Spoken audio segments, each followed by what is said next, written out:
Hello my dear student, welcome to agri power Jaipur platform. और आज हम प्रारंभ करने जा रहे हैं दुग्ध विज्ञान यानी कि मिल्क साइंस, जिसमें हम क्या पढ़ेंगे? दूध के बारे में पढ़ेंगे। दूध को की जो गुणवत्ता है उसको किस प्रकार से नियंत्रण किया जाता है उसके बारे में पढ़ेंगे। बसाती किस प्रकार से जांच की जाती है ये भी पढ़ेंगे। दूध के संगठन के बारे में पढ़ेंगे, भाई दूध में क्या क्या होता है, जहाँ से क्वेश्चन आता है उसके बारे में पढ़ेंगे मिल्क साइंस में। इसके अलावा आपके जो ठीस है यानी कि कोलोस्ट्रम जो रहता है उसके बारे में पढ़ेंगे। इसके अलावा जो है आपके जो हैं, हम कह सकते हैं कि वटर, उसके बारे में हम पढ़ेंगे, है ना। ये सब जो है क्रीम के बारे में जो है वो हम पढ़ेंगे, ठीक है। और कंपेरिजन करके भी पढ़ेंगे। इसके अलावा दूधशाला के जो बर्तन किस प्रकार से धोए जाते हैं वो सब, मतलब कंप्लीट जो है, जो आपका मिल्क साइंस है जहाँ से क्वेश्चन आता है वो हम कंप्लीट पढ़ेंगे। तो आज की जो मिल्क साइंस की जो क्लास है वो क्लास नंबर जो है फर्स्ट है, ठीक है। जिसमें हम आज पढ़ेंगे दूध के बारे में कि दूध क्या है, किस प्रकार से होता है ना, उसकी डेफिनेशन क्या है, एग्जाम में कैसे आपसे जो है क्वेश्चन पूछा जा सकता है। तो सबसे पहले सभी विद्यार्थी हेडिंग डालिए, सभी विद्यार्थी हेडिंग डालें भाई। दुग्ध विज्ञान। और दुग्ध विज्ञान में सबसे पहले हम पढ़ेंगे कि आखिर दुग्ध, जिसे आप जो है इंग्लिश में क्या कहते हो, मिल्क कहते हो, है ना। और जिसे आप पीते भी हो, पीते तो नहीं पीते हो, पीते हो, सीधी सी बात है। तो भाई सीधी सी बात है, दूध क्या है, इसकी एग्जैक्टली डेफिनेशन क्या है? तो मैं बता दूं, दूध वह है जब कोई भी गाय भैंस जानवर जो ब्याने वाला, सॉरी, दूध देने वाला कोई भी जो जानवर है वो जो ब्याता है, उस ब्याने से 15 दिन पूर्व और 5 दिन पश्चात, 15 दिन पूर्व यानी कि ब्याई नहीं है, ब्याने से 15 दिन पूर्व, अब ब्याह चुकी है, और ब्याह चुकी है अब आगे 5 दिन तक, है ना।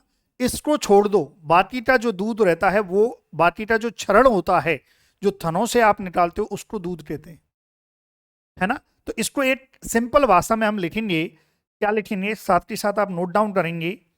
वत्स जनन के, वत्स जनन के 15 दिन पूर्व, बोले गुरुजी वत्स जनन क्या है? वत्स जनन होता है बच्चा देना, है ना। वत्स जनन का मतलब ब्याना, है ना। तो हम यहां पर लिख सकते हैं ब्याने के, ब्याने के 15 दिन पूर्व और 5 दिन, 5 दिन पश्चात। 5 दिन पश्चात क्यों भाई?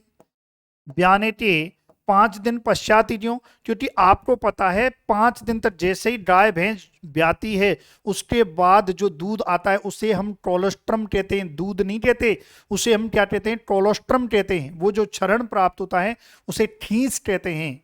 5 दिन तक प्राप्त होता है ना। एवरेज कितना भाई? 5 दिन तक जो है। तो वत्स जनन के 15 दिन पूर्व, 5 दिन पश्चात जो, जो स्वच्छ व, स्वच्छ व ताजा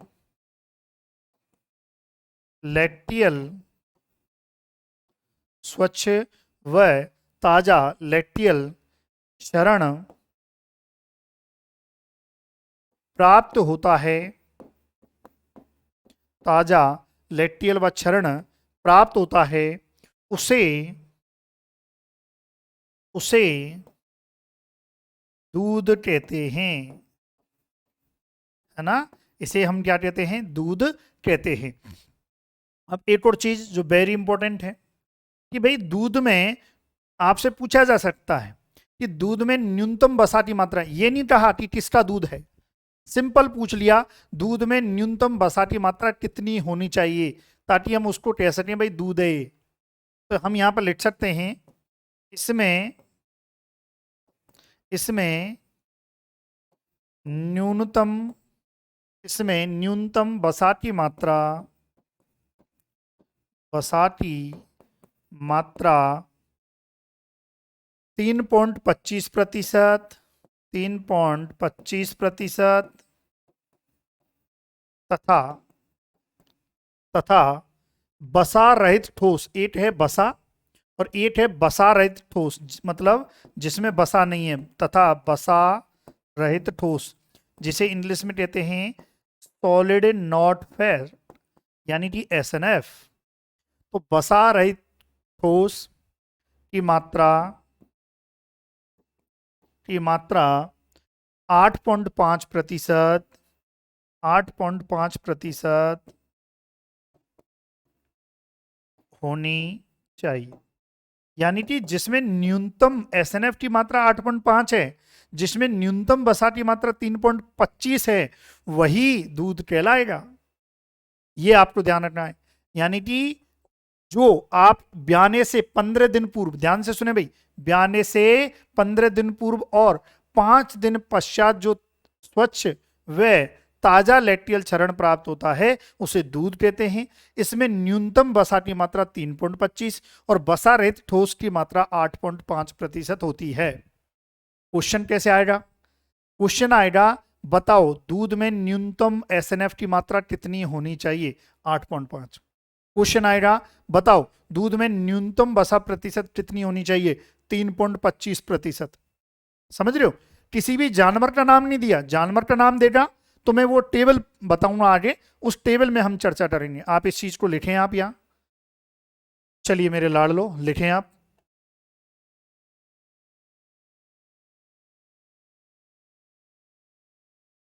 चलो अब हम बात करते हैं, वीडियो पॉज करके आप लिख लिया करें, दूध के अवयव, दूध के अवयव कि भाई कंपोनेंट क्या होते हैं, दूध के कंपोनेंट क्या क्या होते हैं।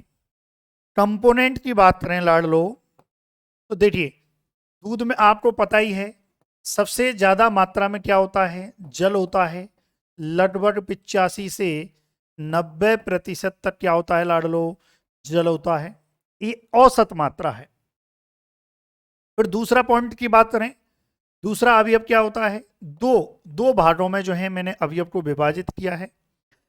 एक होता है कुल ठोस, कुल ठोस यानी कि टोटल, टोटल सॉलिड। ठीक है, दो भाग होते हैं, एक जल होता है, जल को बचा हुआ, जल के अलावा बचा हुआ भाग क्या रहता है? टोटल सॉलिड होता है। टोटल सॉलिड कितना लगभग औसत में यदि बात करें तो 12 से 15% रहता है। अब जल तो जल है, जल का हम छोड़ देते हैं। अब इस कुल ठोस में क्या क्या होता है ये हमें पता होना चाहिए। चलिए, कुल ठोस में होता है, एक तो होती है बसा, एक तो क्या होती है भाई? बसा होती है, फैट होती है। और एक होता है बसा के अलावा जो बचा पार्ट, जिसे हमने क्या कह दिया? बसा रहित ठोस। दूसरा पार्ट क्या है? बसा रहित ठोस, जिसे इंग्लिश में कहते हैं सॉलिड नॉट फैट। क्लियर है भाई? यहां तक दो पार्ट हो गए कुल ठोस के, एक तो बसा होगा उसमें और एक बसा रहित ठोस होगा। अब बसा में भी बात करें कि भाई बसा जो है कितने प्रकार की रहती है, किस प्रकार से रहती है, बसा दूध में किस प्रकार से रहती है। तो बसा जो है एक तो होती है ट्रू फैट के रूप में, सत्य वसा की भाई जो बसा ही है ना, उसका जो स्ट्रक्चर है वो टेबल बसा का ही है ना। हम ये कह सकते हैं बसा युक्त ग्लिसराइड, है ना। जो इस बसा का जो है लगभग जो है 99%, 99% जो बसा रहती है वो सत्य बसा के रूप में रहती है, यानी कि बसा के रूप में, वो किसी के साथ मिश्रित नहीं होती है। दूसरी होती है एसोसिएटेड, एसोसिएटेड बसा, यानी कि दूसरे के साथ जो है संयोजन में रहती है। जैसे बात करें तो आपके इसमें आ जाएगा फास्फोलिपिड है, फास्फोलिपिड ये है। इसके अलावा जो है आपके कोलेस्ट्रम है, कोलेस्ट्रम है, जो ठीस वाला जो पार्ट रहता है वो आपका जो है इसके साथ जो है बसा, हम कह सकते हैं एसोसिएशन में जो है रहती है। कोलेस्ट्रॉल अच्छा कोलेस्ट्रम नहीं, ये कोलेस्ट्रॉल होगा ना, कोलेस्ट्रम नहीं, कोलेस्ट्रॉल, कोलेस्ट्रम तो ठीस होता है, कोलेस्ट्रॉम है ना ये, कोलेस्ट्रॉल, थोड़ा दिमाग, चलिए कोई दिक्कत नहीं है। फास्फोलिपिड, कोलेस्ट्रॉल और अच्छा, वसा जो है आपको पता हो तो वसा में घुलनशील विटामिन कौन सी होती है? ए, डी, ई और के। ये भी वसा इस इनके साथ भी एसोसिएट रूप में रहती है, ए के साथ, डी के साथ, ई के साथ और के साथ। इसका मतलब ये है, ये जो विटामिन होती हैं चार, ये वसा में घुलनशील विटामिन होती हैं। क्लियर है भाई यहाँ तक? तो दूध के दो अवयव है ना, कौन कौन से भाई? एक तो जल, एक कुल ठोस, कुल ठोस में वसा और वसा रहित ठोस, फिर उसके बाद जो है वसा को विभाजित किया ट्रू फैट में और एसोसिएट फैट में। क्लियर है यहाँ तक? और देखो वसा जो है किसके साथ मिश्रित रूप में रहती है? विटामिन ए, डी, ई, के, और यही वो विटामिन है जो वसा में घुलनशील होती हैं, जो आगे मैं लिखा दूंगा इसको। अब बात करते हैं भाई एसएनएफ में क्या होता है, इसको आप नोट डाउन करें। फिर ये जो वसा रहित ठोस है एसएनएफ जो मैंने लिखा है, इसमें क्या क्या होता है? एसएनएफ, देखो एसएनएफ में क्या होता है? एक तो होते हैं नाइट्रोजनी, नाइट्रोजनी पदार्थ। एक क्या होते हैं लाड़ लो? नाइट्रोजनी पदार्थ होते हैं। और दूसरे होते हैं गैर नाइट्रोजनी, है ना? एक क्या होते हैं? नहीं, नाइट्रोजनी पदार्थ, अच्छा नाइट्रोजनी पदार्थ में ही हम कर लेंगे इसको, गैर की बजाय हम इसमें एसएनएफ में। चलिए देखो, एक तो हो गया आपके नाइट्रोजनी पदार्थ, एक आपके जो है इसमें शर्करा, शर्करा जो है वो भी आपके एसएनएफ में आएगी। और आपको पता है दूध में जो शर्करा रहती है वो किस रूप में रहती है? लैक्टोज के रूप में रहती है। एवरेज कितना आता है भाई लैक्टोज का? 4.9% जो है आसपास जो है। और आपको पता हो तो जो मिठास है वो किसकी वजह से होती है? लैक्टोज की वजह से होती है। इसके अलावा एसएनएफ में जो है आपके जो खनिज पदार्थ हैं, जो दूध में जो मिनरल मैटर है वो आपका रहेगा 0.70 से 0.90 के आसपास। और अन्य जो आपके एंजाइम्स हैं वो आपके जो हैं इसमें रहेंगे। क्लियर है? अब यहाँ पर जो है नाइट्रोजन युक्त पदार्थ है, इसमें क्या क्या रहेगा इसको भी हम देख लेते हैं भाई, कि नाइट्रोजन युक्त पदार्थ में क्या क्या पार्ट रहेगा। एक तो नाइट्रोजन युक्त पदार्थ में प्रोटीन रहेगी, एक तो क्या रहेगी भाई? प्रोटीन रहेगी। और एक जो है इसमें और क्या रहेगा? गैर गैर प्रोटीन नाइट्रोजन पदार्थ, गैर प्रोटीन नाइट्रोजनी नाइट्रोजनी पदार्थ, गैर प्रोटीन नाइट्रोजनी पदार्थ होगा। क्लियर है भाई यहाँ तक? और गैर प्रोटीन नाइट्रोजनी पदार्थ इसमें क्या रहेगा? यूरिया, है ना? ध्यान रखें इसमें यूरिया रहेगा। इसके अलावा प्रोटीन में यदि बात करें तो प्रोटीन में आपने पढ़ी होंगी बहुत सारी जो है प्रोटीन, जैसे दूध में एक आपकी जो है कैसीन, कैसीन प्रोटीन जो सर्वाधिक जो है दूध में मिलती है। इसके अलावा और कौन सी रहेगी भाई इसमें? Alpha lactalbumin, alpha lactalbumin ये रहेगी। क्लियर है भाई यहाँ तक? इसके अलावा जो है जब हम प्रोटीन पढ़ाऊंगा, जब मैं बताऊंगा आपको, एक वे प्रोटीन, जब प्रोटीन का विभाजन करते हैं, प्रोटीन दो प्रकार की रहती है, एक तो टेसिन प्रोटीन होती है, एक वे प्रोटीन होती है। वे प्रोटीन का ही पार्ट होता है alpha lactalbumin, alpha lactoglobulin, ये सब मैं आगे इस पर चर्चा करूंगा। क्लियर है भाई यहाँ तक? तो ये एक सिंपल सा क्लासिफिकेशन हो गया, है ना? चलिए इसको लिखें आप। चलो अब हम देखते हैं कि भाई अन्य में और क्या क्या उपस्थित रहता है। वीडियो पॉज करके आप लिख सकते हैं इसको। अब अन्य, भाई अन्य में क्या क्या उपस्थित रहता है? अन्य, अन्य की यदि बात करें तो इसमें जल में देखो और क्या रहता है, जल में घुलनशील विटामिन, आपको पता ही है, बसा में घुलनशील तो मैंने बता दी, जल में घुलनशील विटामिन जो हैं, विटामिन ए एंड सॉरी ए नहीं आएगा, बी और सी आएगा, बी एंड सी। देखो इसकी एक ट्रिक भी होती है, ट्रिक क्या होती है, WBC, है ना, WBC, डब्लू मतलब वाटर, क्या है, डब्लू मतलब वाटर, तो वाटर में घुलनशील कौन सी है भाई, बी और सी, तो जल में घुलनशील जो विटामिन है बी और सी, ये इसमें जो है अन्य में आएगा।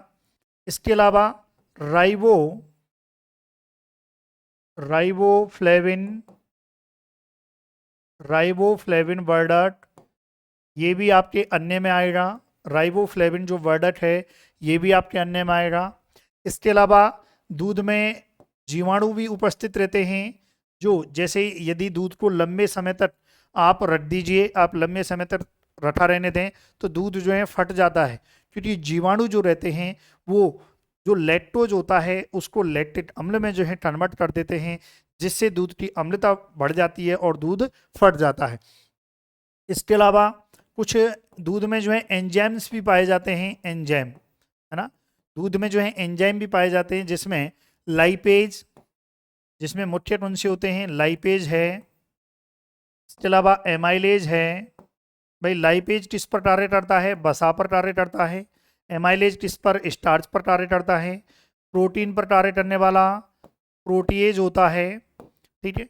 इसके अलावा जो है फास्फेटेज, ये फास्फेटेज जो है ये एंजाइम बहुत इंपॉर्टेंट होता है ना, क्योंकि फास्फेटेज एंजाइम जो है पाश्चुरीकरण, जब हम पाश्चराइजेशन करते हैं, पाश्चराइजेशन के समय जो है मैं आपको बताऊंगा, पाश्चराइजेशन 3 प्रकार से मैं बताऊंगा आपको। तो पाश्चराइजेशन करते समय हम ये देखते हैं कि फास्फेटेज एंजाइम उपस्थित है या नहीं है ना, सॉरी एक्टिव है या नहीं है, क्योंकि ये पाश्चराइजेशन करने के बाद जो फास्फेटेज एंजाइम है वो इनएक्टिव हो जाता है, निष्क्रिय हो जाता है, क्लियर है। तो ये हम देखते हैं इसको, है ना, फास्फेटेज टेस्ट किया जाता है, जो मैं आगे बताऊंगा पाश्चराइजेशन के लिए किया जाता है, चेक करने के लिए कि हुआ है या नहीं हुआ है। एक है पेरोक्सीडेज, पेरोक्सीडेज है, और इसके अलावा जो है कैटेलेज, कैटेलेज है, ठीक है, ये एंजाइम जो है इसमें पाए जाते हैं। तो आप लिखें इसको, लिखिए मेरे लाडलो, चलिए लिख लिया। अब हम देखते हैं कि भाई जो दूध रहता है, दूध में कौन सा तत्व जो है किस रूप में रहता है, तत्व, और दूसरी तरफ हम देखते हैं दूध में उपस्थित रूप, उसका जो फॉर्म है, उसकी जो फॉर्म है वो किस रूप में रहती है। यहाँ से भी क्वेश्चन बना हुआ है कि भाई प्रोटीन किस रूप में रहती है, पहला क्वेश्चन तो यही बना हुआ है कि दूध में जो प्रोटीन रहती है वो किस रूप में रहती है। तो दूध में जो है कोलोइडल कोडल कोलोइडल अवस्था में दूध में जो प्रोटीन होती है वो किस रूप में रहती है, ये डायरेक्ट क्वेश्चन पूछा गया है।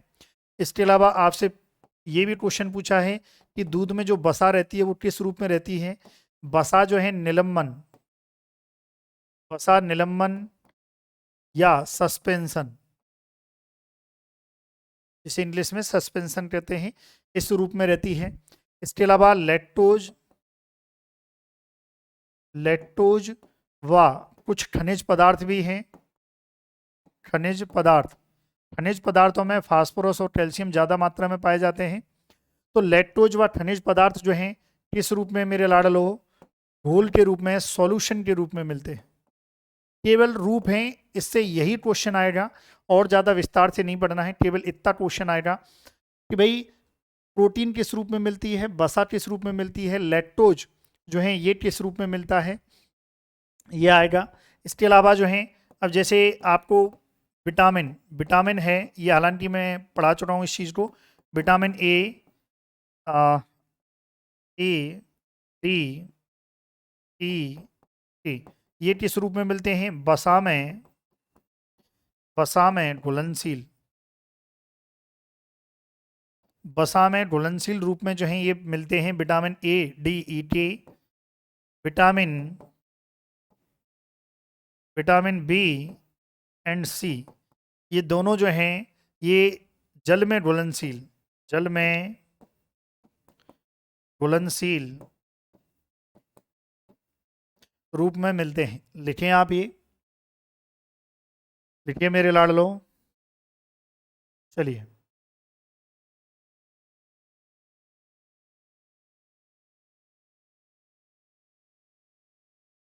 ठीक है। अब आपके एनसीईआरटी में एक दो लाइन जो हैं दे के रखी हुई हैं कि जो गाय का जो दूध होता है ना, देखो लाडलो, जो गाय का जो दूध रहता है वो बहुत अच्छा माना जाता है। गाय के दूध की जो पौष्टिक वैल्यू है वो भैंस के दूध की अपेक्षा बहुत ज़्यादा होती है। तभी तो आप देखो, जब छोटा कोई बच्चा होता है, छोटा बेबी होता है, उसको गाय के दूध, यदि जैसे माँ का दूध नहीं पी पा रहा है तो डॉक्टर क्या कहता है कि भाई गाय का दूध पिलाओ। क्यों? क्योंकि गाय के दूध में जो है प्यारे विद्यार्थियों ओमेगा 3 फैटी एसिड होता है, और क्या होता है, सेरेब्रोसाइड जैसे आवश्यक जो है पोषक तत्व मिलते हैं जो बच्चे की दिमाग की क्षमता को तेज करते हैं। गाय के दूध में, गाय के दूध में कैंसर प्रतिरोधी पदार्थ भी पाए जाते हैं। गाय के दूध में मधुमेह रोग के प्रति प्रतिरोधक क्षमता भी पाई जाती है, समझ रहे हो? क्योंकि उसमें जैसे कॉन्जुगेटेड लिनोलेट एसिड है, एक प्रोटीन, सॉरी, A2 किस्म की जो है प्रोटीन होती है जो स्पेशल गाय के दूध में जो है मिलती है, जिससे क्या होता है, कैंसर विरोधी प्रवृत्ति जो है गाय के दूध में रहती है। मधुमेह विरोधी प्रवृत्ति भी गाय के दूध में रहती है, समझ रहे हो? तो गाय का दूध बहुत ज्यादा पौष्टिक है। लेकिन गाय में भी कौन सी नस्ल? भारत की, भारत की जो देसी गाय की नस्ल है ना, उनका दूध बजाय फॉरेन की जो हॉलिस्टीन है और भी जो आपके जो हैं ब्राउन स्विस है, आयरशायर है, इनकी बजाय हमारी भारतीय देसी जो गाय है ना, उनकी पौष्टिक वैल्यू ज्यादा रहती है। इवन वेद शास्त्रों में डियर स्टूडेंट, गाय के दूध को अमृत की संज्ञा दी है। तो ये सारी चीजें आपकी 12th की बुक में एक्स्ट्रा लिखी हुई हैं, तो उनको भी हम यहाँ पर लिख लेते हैं, ठीक है।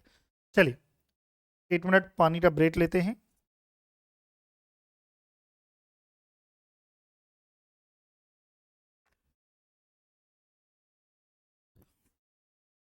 चलिए, तो लिखेंगे, है ना, जो मैंने बोला है उसी को लिख लेते हैं ना। भैंसों की तुलना में, भैंसों की तुलना में भैंसों की तुलना में गाय के दूध का, गाय के दूध का गाय के दूध का पोषक मान, गाय के दूध का पोषक मान अधिक होता है। गाय के दूध का पोषक मान अधिक होता है। वेद शास्त्रों में, वेद शास्त्रों में इसे अमृत की संज्ञा दी है। वेद शास्त्रों में क्या है, इसे अमृत की संज्ञा दी है। भारतीय नस्लों की गाय, आगे हम लिखेंगे, भारतीय नस्लों की गाय, भारतीय नस्लों की गाय का दूध अधिक गुणकारी होता है ना।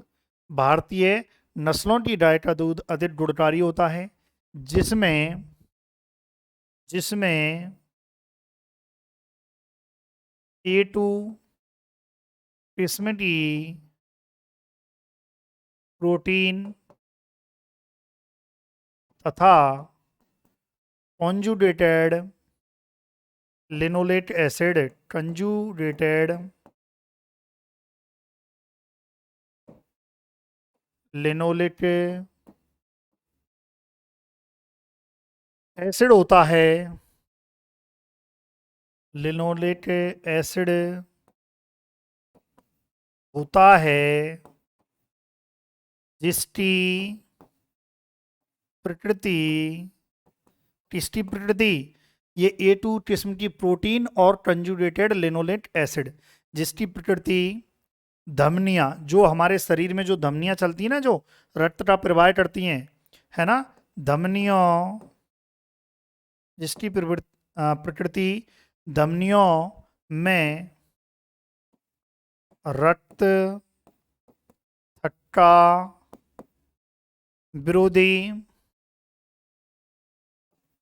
विरोधी कैंसर विरोधी, कैंसर विरोधी, रक्त थक्का विरोधी, कैंसर विरोधी, और क्या है भाई, एवं मधुमेह विरोधी होती है, एवं मधुमेह विरोधी होती है ना। दूध में A2 किस्म की जो है प्रोटीन पाई जाती है और कंजुगेटेड, इसको अंडरलाइन कर लेना ध्यान से और इसको ध्यान रखना, इसको, एक तो A2 किस्म की प्रोटीन और कंजुगेटेड लिनोलेट अम्ल की जो है ना, इन दोनों की उपस्थिति के कारण धमनियों में रक्त थक्का, जो धमनियां जो ब्लड को लेके जाती हैं उनमें रक्त का थक्का जो है, ब्लड क्लॉट जो है नहीं जमता है, कैंसर विरोधी प्रवृत्ति होती है, कैंसर के प्रति रेजिस्टेंट जो है करती है, इसके अलावा जो मधुमेह होता है ना, और उसके विरोधी भी इसकी प्रवृत्ति रहती है। अब देखो, अब बच्चों के बारे में और थोड़ा सा कि भाई और क्या होता है जो बच्चों के दिमाग की क्षमता को तेज करता है, ओमेगा 3 फैटी एसिड, तो इसको भी हम लिख लेते हैं। भारतीय गायों के दूध में, भारतीय गायों के दूध में, भारतीय गायों के दूध में बच्चों के, भारतीय गायों के दूध में बच्चों के दिमाग की वृद्धि, बच्चों के दिमाग की वृद्धि कर, करने हेतु, करने हेतु आवश्यक तत्व, आवश्यक तत्व omega 3 fatty acid, omega 3 fatty acid एवं सेरेब्रोसाइड, सेरेब्रोसाइड है ना, सेरेब्रोसाइड आवश्यक अनुपात में, आवश्यक अनुपात में पाया जाता है, अनुपात में पाया जाता है। तो याद रखें, अगर क्वेश्चन आ जाए कि भाई डाइट के दूध में ऐसा कौन सा पदार्थ होता है जिसकी वजह से जो है बच्चों के दिमाग की जो है वृद्धि होती है, दिमाग की क्षमता तेज होती है, तो याद रखना है ओमेगा 3 फैटी एसिड और सेरेब्रोसाइड जो हैं ये रहते हैं। क्लियर है भाई यहाँ तक, इसको लिखें आप अच्छे से। चलिए, लिख लिया। अब हम देखते हैं कि भाई अब जो हमने दूध, दूध में जो तत्व हैं जैसे प्रोटीन है, आपके जो हैं वसा है, खनिज तत्व हैं, विटामिन हैं, एंजाइम हैं, तो इनके बारे में थोड़ा सा जान लेते हैं, थोड़ा सा डिटेल से पढ़ लेते हैं। तो सबसे पहले दूध में, अब देखो पानी की जरूरत नहीं है क्योंकि पानी मैंने बताई दिया आपको कितना रहता है, औसत मैंने आपको बताई दिया। जब मैं पूरा टेबल बताऊंगा उस टेबल में प्रत्येक जानवर जो दूध देता है और जिसको हम यूज करते हैं पीने में, उनकी पूरी डिटेल बताऊंगा कि उसमें कितनी प्रोटीन है, कितनी वसा है, वो आगे बताऊंगा। क्लियर है? तो यहाँ पर हेडिंग डालें प्रोटीन, है ना, दूध में प्रोटीन। पहले नंबर पर क्या है, दूध में प्रोटीन। इसकी चर्चा करते हैं कि भाई प्रोटीन जो है, देखो प्रोटीन के बारे में जो है सबसे पहली बात तो मैंने आपको बताई दी थी कि प्रोटीन जो है किस रूप में पाई जाती है दूध में, कोलोइडल कोलोइडल रूप में दूध में उपस्थित। अगर आपसे पूछ लिया जाए कि किस रूप में उपस्थित रहती है तो याद रखना है कोलोइडल रूप में। ठीक है भाई। दूसरा, आपको पता हो तो जो दूध है, जैसे भैंस है, भैंस के दूध का जो रंग होता है ना, जनरली जो कलर होता है वो सफ़ेद होता है ना। तो जो दूध का जो सफ़ेद रंग है, दूध का सफ़ेद रंग, ये क्वेश्चन बहुत पूछा गया है कि भाई दूध का सफ़ेद रंग किस वजह से होता है, दूध का सफ़ेद रंग जो है किस वजह से होता है, तो याद रखना है कैसीन प्रोटीन के कारण, प्रोटीन के कारण। अब यदि डियर स्टूडेंट, यदि कैसीन प्रोटीन ना हो, कैसीन प्रोटीन ना हो तो दूध का सफेद रंग का कारण ऑप्शन में और क्या दे सकता है एग्जामिनर, जो एक बार एग्जाम में पूछा भी गया था, आरआरबी एसओ में पूछा था कि भाई दूध का सफेद रंग जो है इसका कारण होता है कि जो कैरोटीन होती है, कैरोटीन जिसकी वजह से येलो कलर होता है, कैरोटीन का परिवर्तन, कैरोटीन का परिवर्तन, कैरोटीन का परिवर्तन रंगहीन, रंगहीन विटामिन ए, विटामिन ए में हो जाता है।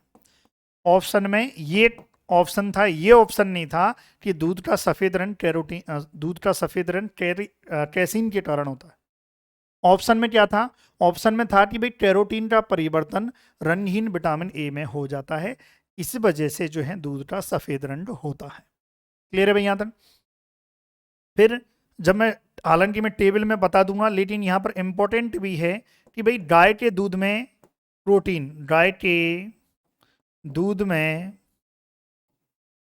गाय के दूध में प्रोटीन कितनी होती है ना, औसत आपको बतानी है। भैंस के दूध में औसतन प्रोटीन, औसतन प्रोटीन कुछ नहीं है, दोनों में पॉइंटों का फर्क है। गाय के दूध में जो है 3.5% होती है, 3.5% प्रोटीन होती है, और भैंस के दूध में जो है 3.6% प्रोटीन होती है। क्लियर है, 3.5% और 3.6% जो है प्रोटीन होती है। क्लियर है भाई यहाँ तक। तो इसको आप लिखिए, है ना। ये आपको पता होना चाहिए कि गाय के दूध में कितनी प्रोटीन रहती है और भैंस के में, क्योंकि क्वेश्चन गाय और भैंस से ही ज़्यादा आता है। हालांकि टेबल में मैं सब कुछ पढ़ा दूंगा आपको। इसके अलावा और देख लेते हैं, है ना। चलिए अब देखते हैं कि भाई जो प्रोटीन है इसके प्रकार क्या हैं, जो प्रोटीन के प्रकार। ठीक, प्रोटीन के प्रकार। अब देखो प्रोटीन के प्रकार जो है, एक तो रहती है भाई कैसीन प्रोटीन। कैसीन प्रोटीन जो है कितनी रहती है, लगभग जो है ये 82% रहती है। अगर आपसे पूछ लिया जाए कि दूध में प्रोटीन, कैसीन प्रोटीन, सॉरी ये पूछा जाए कि दूध में जो प्रोटीन होती है उसमें कैसीन कितनी होती है, तब 82 है। लेकिन ये पूछ लिया जाए कि दूध में कितनी कैसीन होती है, देखो दो दो क्वेश्चन है, समझो बात को। आपसे पूछा है दूध प्रोटीन में, क्या पूछा है, दूध प्रोटीन में कैसीन आपसे पूछा है, और एक आपसे पूछा है डायरेक्ट दूध में, दूध में कैसीन, दोनों में अंतर है। दूध प्रोटीन में कैसीन कितनी है, तब तो आंसर जाएगा 82, लेकिन दूध में जो है कैसीन कितनी है, ये लगभग 2 से 3% के आसपास आंसर जाएगा। समझ में आई बात।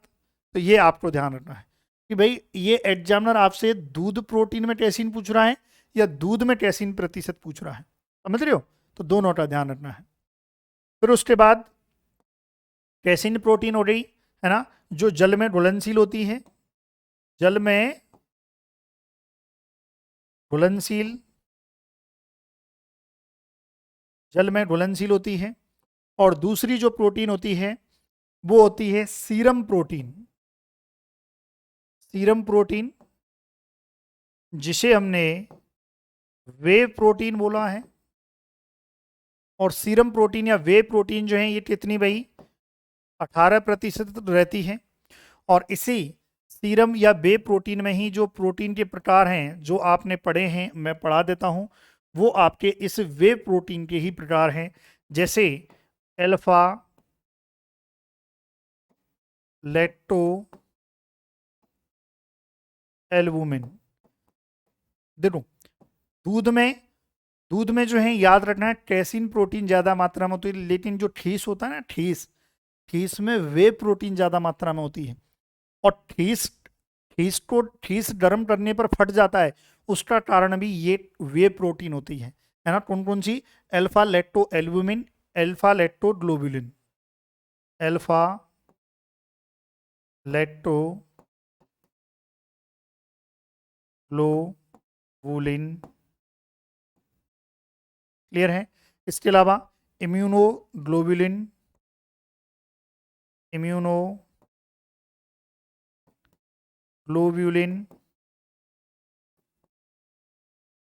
ये रहती है ना। इसके अलावा और कौन सी है? हाँ, दो वेरी इंपॉर्टेंट है, लैक्टो लैक्टोफेरिन। भाई जिसके आगे लैक्टो लग गया इसका मतलब दूध में, एवं ट्रांसफेरिन। ये प्रोटीन क्या होती हैं? हमारे शरीर में आयरन का अवशोषण बढ़ाती हैं, आयरन के अवशोषण में है ना जिम्मेदार होती हैं, हेल्प करती हैं, मतलब आयरन के अवशोषण में सहायक। चलिए लिखें, ये आपके प्रोटीन के प्रकार हो गए। लिखिए भाई आप जल्दी से।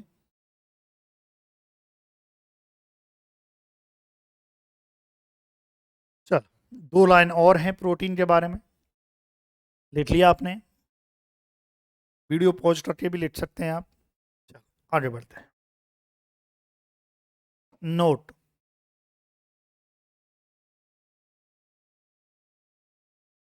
नोट क्या कह रहा है कि औसतन, ये क्वेश्चन पूछा भी गया है, औसतन रीढ़ के दूध में प्रोटीन सर्वाधिक है ना। और सर्वाधिक कितनी होती है? 5.23%। ठीक है, आपसे पूछ ले कि भाई सर्वाधिक औसतन जो प्रोटीन है ना, औसतन प्रोटीन सर्वाधिक जो है किसके दूध में रहती है, तो याद रखना है भेड़ के दूध में 5.23% रहती है ना। एक ये बात हो रही। दूध प्रोटीन का निर्धारण, कि भाई दूध में कितनी प्रोटीन है इस चीज का निर्धारण है ना। दूध में प्रोटीन का निर्धारण जेल्डाल विधि, कौन सी विधि भाई? जेल्डॉल विधि,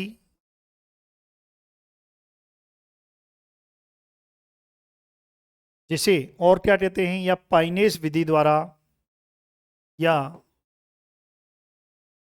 पाइनेस विधि द्वारा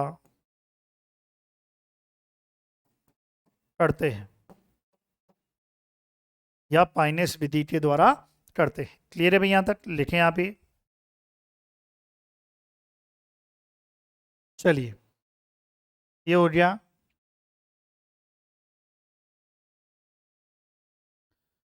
लिखें भाई।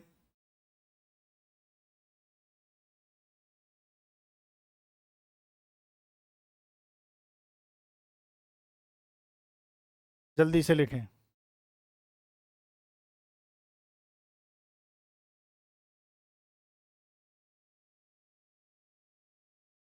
चलिए अब पढ़ते हैं बसा। बसा के बारे में देखते हैं। दूसरा है बसा। देखो, बसा की यदि बात करें तो ये बसा ही है जिसकी वजह से स्वाद, जो भी दूध में जो गंध आती है ना, दूध में जो स्वाद आता है, उसका कारण क्या है? बसा है। ये आपको ध्यान रखना है। वसा दूध में जो है सबसे ज्यादा घटने और बढ़ने वाला तत्व है। ये भी क्वेश्चन पूछा गया है एग्जाम में कि भाई दूध में सबसे ज्यादा घटने बढ़ने वाला तत्व कौन सा होता है, तो भी क्या है? बसा है। इसके अलावा बसा, आपको पता हो तो बसा जो रहती है वो ग्लोब्यूल्स के रूप में रहती है, छोटे छोटे कणों के रूप में रहती है। इसीलिए आपने देखा होगा गर्म करने पर, जब दूध को गर्म करके आप एक जगह रख दो तो दूध के ऊपर मलाई आ जाती है। मलाई क्यों आ जाती है? क्योंकि जो बसा है वो ग्लोब्यूल्स, गोलकाओं के रूप में होती है, इसलिए जो गोलकाएं हैं वो ऊपर आ जाती हैं और इकट्ठी हो जाती है। समझ रहे हो? अगर दूध में मलाई ना पड़े, भाई दूध में आप चाहते हो कि दूध में मलाई ना पड़े, ऐसा कोई उपाय है? यस, होमोजेनाइजेशन कर दो। होमोजेनाइजेशन में क्या हो रहा है कि जो दूध में जो बसाती जो गोलकाएं होती हैं, बसाती जो ग्लोब्यूल्स होती हैं, वो एक समान वितरित हो जाते हैं, तो मलाई नहीं जमती है। इसके अलावा दूध, दूध में जो दूध की जो बसा होती है, इससे एनर्जी भी मिलती है। कई बार आप देखो दूध, गर्म दूध पीने पर एकदम एनर्जी सी आ जाती है, क्योंकि ऊर्जा, 1 ग्राम दूध बसा से 9.3 कैलोरी जो है ऊर्जा प्राप्त होती है। समझ रहे हो? अच्छा, एक और चीज सुनो। जब भैंस, गाय भैंस ब्याती है ना, और ब्याने के बाद जैसे जैसे से जैसे समय बीतता जाता है, तो दूध में बसा की मात्रा बढ़ती जाती है। समझ रहे हो? दूध में बसा की मात्रा क्या होती है? बढ़ती जाती है। तो ये सारी चीजें जो है इसमें रहती हैं, ये आपको ध्यान रखना है। ये सब हम जो है लिख लेते हैं, थोड़ा सा जो है काम आ जाएगा आपके। चलिए भाई लिखेंगे, पहला लाइन लिखेंगे, दूध बसा, सॉरी इसमें दूध की कीमत, हाँ वेरी इंपॉर्टेंट है, एग्जाम में पूछा भी गया है। दूध की कीमत, मूल्य का निर्धारण बसा द्वारा किया जाता है। जब आप कभी डेयरी पे गए हो, तो डेयरी जो ऑथेंटिक जो डेयरी हैं, रजिस्टर्ड जो डेयरी हैं, वहाँ पर बाकायदा चेक किया जाता है कि आपके दूध में बसा कितनी है। उसी के आधार पर आपके दूध की मूल्य तय किया जाता है ना? ये ध्यान रखें।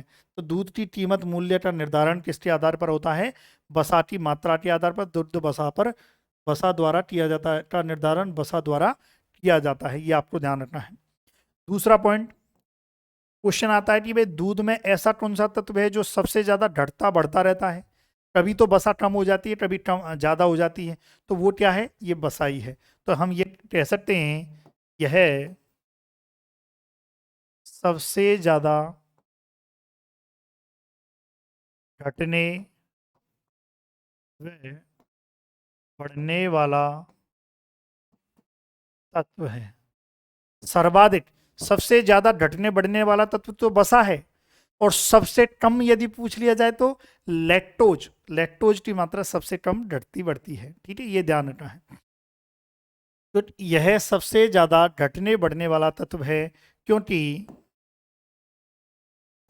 क्योंकि ब्यात, ब्यात मतलब ब्याने की बात हो रही है, पाश्चुरीजन की बात हो रही है ना, ये ध्यान रखें। क्योंकि ब्यात के शुरू में, ब्यात के शुरू में बसा की, ब्यात के ब्यात के शुरू में बसा की मात्रा कम, बसा की मात्रा जब पशु ब्याता है तब बसा की मात्रा क्या रहती है? कम। लेकिन ब्यात के अंत में, लेकिन ब्यात के अंत में काफी अधिक होती है, अंत में काफी अधिक होती है, अधिक होती है। इसीलिए हम कहते हैं कि भाई दूध में सबसे ज्यादा घटने बढ़ने वाला जो तत्व है वो बसा है। ध्यान से सुने, दूध में सबसे ज्यादा घटने बढ़ने वाला तत्व। क्यों? क्योंकि जैसे ही गाय भैंस ब्याई आपकी, तब दूध में जो वसा की मात्रा वो कम रहेगी अपेक्षाकृत बाद में। जैसे जैसे ब्यात का समय बढ़ता जाता है, 1 महीने हो गए, 2 महीने ब्याई हो गई, दूध निकल रहा है, तब वसा की मात्रा धीरे धीरे बढ़ती जाती है। ठीक है, चलिए बहुत बढ़िया। फिर उसके बाद अगली लाइन क्या है? अगली लाइन है, दूध में बसा, दूध में बसा गोलिकाओं, गोलिकाओं यानी कि ग्लोब्यूल,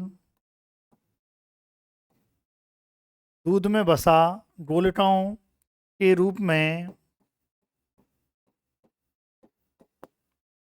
पाई जाती है, पाई जाती है, दूध में बसा गोलिकाओं के रूप में पाई जाती है, जो कि आसानी से, जो कि आसानी से दूध से, दूध से अलग अलग की जा सकती है। कई बार आपने देखा होगा, है ना, जैसे बाजारों में होता है, बाजारों में अरे यार क्रीम निकाला हुआ दूध मिल जाता है ना, तो क्रीम निकालने का मतलब है बसा निकाल ली, है ना। कई बार निकाल लेते हैं भाई बसा को जो है ना। ये देखो क्यों? क्योंकि भाई दूध में जो बसा है किस रूप में है? ग्लोब्यूल्स के रूप में है। इसलिए आसानी से दूध से बसा को निकाला जा सकता है, और आपको बिना वसा वाला दूध भी दे देते हैं। बहुत से दूधिया जो बेईमानी करते हैं ना, बेईमानी, तो ध्यान से भाई, बेईमानी ऐसे ही करती है, करते हैं कि दूध में से जो बसा निकाल लेते हैं ना, दूध में से क्रीम को निकाल लेते हैं और आपको दे देते हैं भाई। निकल जाती है, बसा की डोलटाएं रहती हैं भाई, निकल जाती है, कोई दिक्कत नहीं है। चलिए लिखें आप ये। फिर उसके बाद लिख लिया आपने।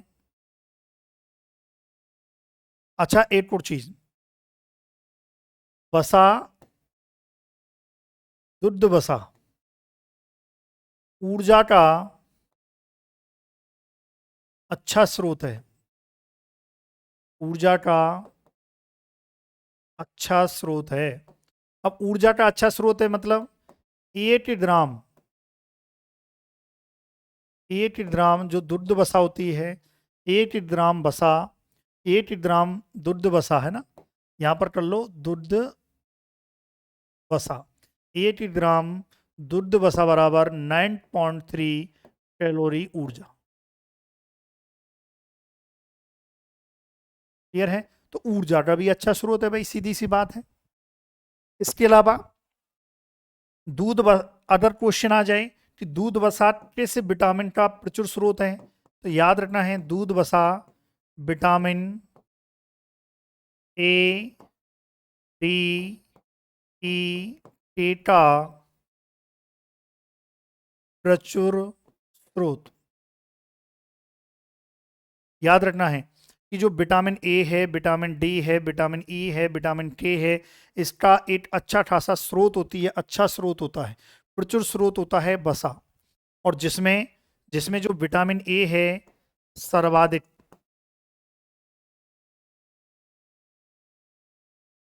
जिसमें विटामिन ए ज्यादा मात्रा में पाई जाती है अपेक्षाकृत अदर विटामिनों से। ठीक है, ये ध्यान रखें।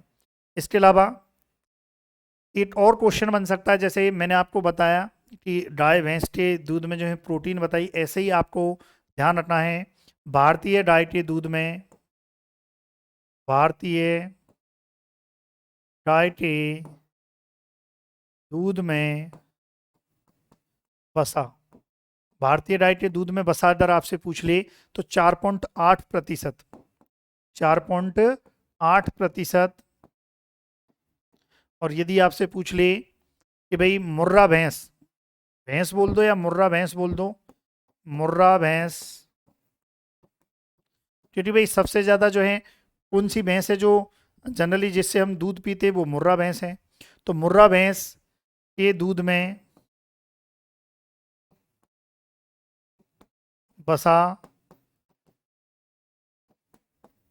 7.6%।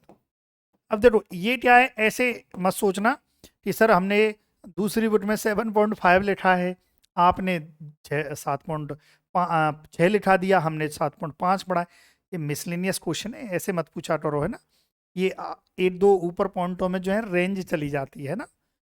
चलिए, तो ध्यान रखना है आपको। इसके अलावा और भी हैं, और भी जो है हम यहाँ पर लिख लेते हैं, और भी चीज़ें इसके बारे में, भाई बसा के बारे में ये लिखें, आप नोट डाउन करें।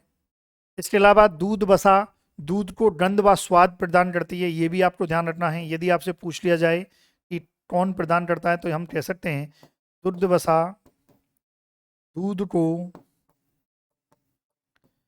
गंध व स्वाद प्रदान करती है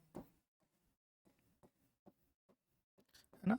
क्या है, दुग्ध वसा दूध को गंध व स्वाद प्रदान करती है, ये भी आपको ध्यान रखना है।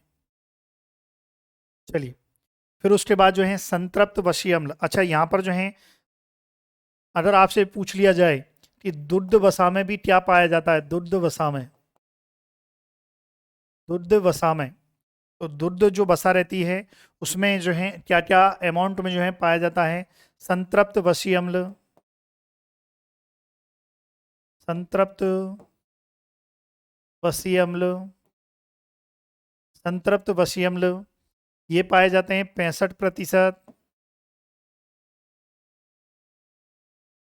इसके अलावा असंतृप्त वसीय अम्ल, असंतृप्त वसीय अम्ल, है ना, असंतृप्त वसीय अम्ल, ये पाए जाते हैं आपके लगभग जो है 30%। कितना भाई, 30%, है ना। अब इनमें भी यदि आपसे पूछ लिया जाए असंतृप्त पॉली अनसैचुरेटेड फैटी एसिड, इस असंतृप्त वसीय अम्ल का ही पार्ट होता है जिसमें हम कहते हैं पूफा, पॉली अनसैचुरेटेड फैटी एसिड। ये कितना पाया जाता है भाई दूध में, ये पाया जाता है 5%। कितना, 5% हिस्सेदारी होती है। ठीक है, ये आपको ध्यान रखना है। इसके अलावा भाई दूध में जो है आपको पता ही है, जो दूध वसा होती है इसमें अम्ल भी पाए जाते हैं। लिनोलेट अम्ल पाया जाता है, लिनोलेनिक अम्ल पाया जाता है, अरे टिडोनिक अम्ल भी पाया जाता है ना। उनकी मात्रा जो है थोड़ी थोड़ी रहती है, लेकिन वो सभी पाए जाते हैं, है ना। चाहो तो लिखना चाहो तो लिख सकते हो क्या कि दुग्ध वसा में उपस्थित आवश्यक वसीय अम्ल, दुग्ध वसा में उपस्थित आवश्यक वसीय अम्ल। भाई कौन कौन से वसीय अम्ल होते हैं जो दुग्ध वसा में जो है उपस्थित रहते हैं। देखो ये एस्ट्रा में है, इसको आप छोड़ भी सकते हो और याद भी कर सकते हो, दोनों बातें हैं। ये एस्ट्रा में है, छोड़ना चाहो तो आप छोड़ सकते हो। लिनोलेट अम्ल, लिनोलेट अम्ल जो है कितना पाया जाता है भाई, 2.8%। ठीक है, ये ध्यान रखें।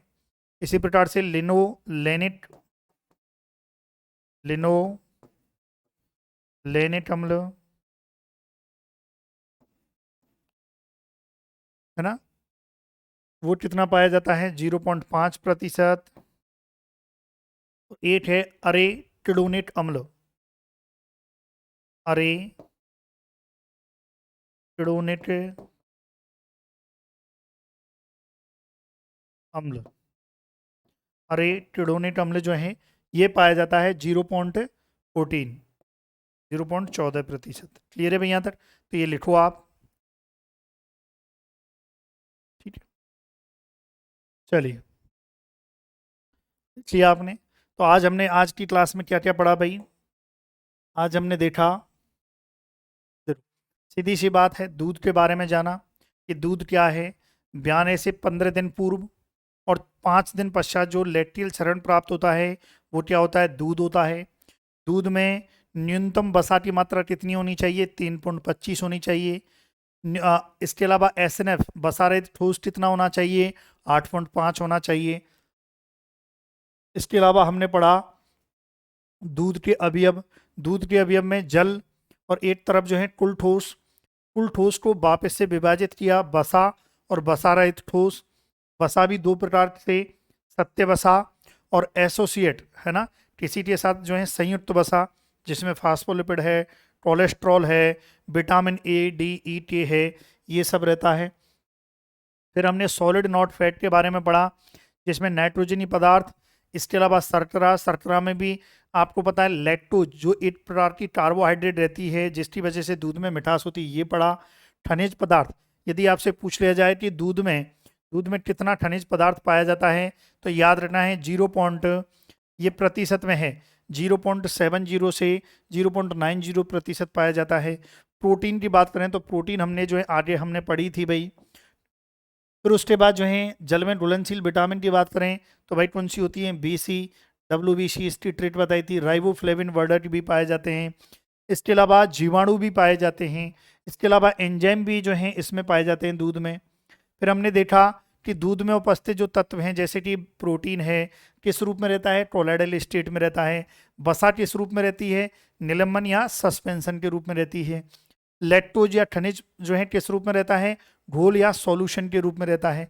विटामिन किस रूप में रहती है, vitamin A, D, E, K वसा में घुलनशील रहती है और विटामिन B एंड C जो है जल में घुलनशील रहती है। फिर हमने देखा कि जो गाय का दूध है वो पौष्टिक क्यों होता है। दो चीज़ हैं पौष्टिक होने के लिए, एक तो A2 टेस्मिटी प्रोटीन और एक कंजुगेटेड लिनोलेक एसिड। इन दोनों की वजह से क्या होता है कि दूध में की इस प्रकार की प्रकृति होती है कि वो धमनियों में रक्त थक्का विरोधी, कैंसर विरोधी एवं मधुमेह विरोधी होता है। इसके अलावा गाय का जो दूध है वो बच्चों के दिमाग की जो है वृद्धि करता है। क्यों करता है, क्योंकि इस गाय के दूध में ओमेगा 3 फैटी एसिड व सेरेब्रोसाइड जो हैं वो आवश्यक अनुपात में पाए जाते हैं। फिर हमने देखा प्रोटीन किस रूप में पाई जाती है, कोलाइडल स्टेट के रूप में। प्रोटीन की वजह से जो है दूध का जो सफ़ेद रंग उठता है वो किस वजह से होता है, प्रोटीन की वजह से होता है। प्रोटीन भी कौन सी, कैसीन। और यदि कैसीन ऑप्शन में ना हो तो ध्यान रखना है कैरोटीन का जो परिवर्तन है, कैरोटीन जिसकी वजह से दूध का पीला रंग आता है। तो कैरोटीन का परिवर्तन रंगहीन विटामिन ए में हो जाता है। अच्छा, सिंपल क्वेश्चन ये भी बन सकता है, गाय के दूध में प्रोटीन कितनी, 3.5, भैंस के दूध में प्रोटीन कितनी, 3.6, है ना। फिर उसके बाद प्रोटीन के प्रकार देखिए, सबसे ज़्यादा प्रोटीन कौन सी पाई जाती है, कैसीन पाई जाती है जो लगभग 82% होती है। किसका, दुग्ध प्रोटीन का 82। बाकी दूध में कैसीन कितनी है, डायरेक्ट क्वेश्चन आ जाए तो 2-3%। ठीक है। सीरम या वे प्रोटीन जो है, अच्छा वे प्रोटीन जो है ये भी ध्यान रखना है, ये खीस में ज़्यादा होती है ना, खीस में ये प्रोटीन ज़्यादा होती है। इस प्रोटीन के ज़्यादा होने की वजह से ही खीस जो है फट जाता है गर्म करने पर। इसके अलावा लेक्टोफेरिन और ट्रांसफेरिन, देखो ये जो प्रोटीन होती है ये आयरन के अवशोषण में सहायक होती हैं। ठीक है, ये आपको ध्यान रखना है। इसके अलावा औसतन भेड़ के दूध में प्रोटीन सर्वाधिक होती है। ये क्वेश्चन मोस्ट फेमस है, सबसे ज़्यादा बार क्वेश्चन पूछा गया है कि भेड़ के किसके दूध में औसतन प्रोटीन सर्वाधिक होती है। भेड़ के दूध में कितनी होती है, 5.23%। दूध में प्रोटीन का जो निर्धारण है वो किस विधि से करते हैं, जेल्डॉल और पाइनेस विधि से। इसके अलावा वसा के बारे में हमने पढ़ा, वसा वही है जो जो दूध का जो मूल्य निर्धारण है वो वसा से होता है। इसके अलावा वसा, भाई सीधी सी बात है, जब दूध को आप गर्म करते हो तो जो मलाई जमती है वो किस वजह से जमती है, वसा की वजह से। क्यों जमती है, क्योंकि वसा जो रहती है वो फैट ग्लोब्यूल्स के रूप में रहती है इसलिए। और वसा अपने आप में जो है ऊर्जा का भी एक बहुत अच्छा स्रोत है। 1 ग्राम दुग्ध वसा से 9.3 कैलोरी जो है ऊर्जा प्राप्त होती है। इसके अलावा कौन सी विटामिन का प्रचुर स्रोत होती है, कौन सी विटामिन का जो है एक हाईएस्ट सोर्स है, तो vitamin A, vitamin B, vitamin C, vitamin D, इसका बहुत ज़्यादा जो है हाईएस्ट हम कह सकते हैं प्रचुर मात्रा में जो है इससे हमारी जो दुग्ध वसा होती है, हमारी नहीं सॉरी दूध की जो वसा रहती है उसमें, है ना। इसके अलावा फिर हमने देखा कि गाय के दूध में जो है हमने देखी वसा कितनी रहती है गाय के दूध में भाई, है ना, वो रहती है 4.8%। भैंस के दूध में कितनी वसा रहती है, वो रहती है 7.6%। ठीक है। दूध वसा दूध को क्या देती है, गंध और स्वाद देती है। फिर हमने देखा कि दूध वसा में जो है संतृप्त वसीय अम्ल 65% और असंतृप्त वसीय अम्ल 30% और पूफा यानी कि पॉली अनसैचुरेटेड 5%। तो ये आपका कितना हो गया टोटल लगभग, देख लो आप 100% हो गया संतृप्त, असंतृप्त और पूफा। हालांकि पूफा असंतृप्त का ही पार्ट है, कोई दिक्कत नहीं है। पॉली अनसैचुरेटेड फैटी एसिड, अगर आपसे पूछ लिया जाए कि दूध वसा में पॉली अनसैचुरेटेड फैटी एसिड यानी कि पूफा कितना होता है, तब आप कर देना कितना होता है मेरे लाडलो, 5% होता है। ठीक है, फूफा है ना, फूफा मत कर देना, फूफा। क्लियर है? तो ये आपको ध्यान रखना है। फिर हमने देखा कि दुग्ध वसा में उपस्थित आवश्यक वसीय अम्ल जो है लिनोलेट है, लिनोलेनिट है। लिनोलेट 2.8%, लिनोलेनिट 0.5%, अरेटिडोनिक एसिड 0.14%, ये सब रहता है। ठीक है भाई, ये हमने आज की क्लास में पढ़ा। अगली क्लास में जो इसके और कंपोनेंट हैं, लैक्टोज है, विटामिन है, खनिज है, उसके बारे में और देखेंगे। ठीक है डियर स्टूडेंट, चलिए thank you so much for watching video, thank you so much.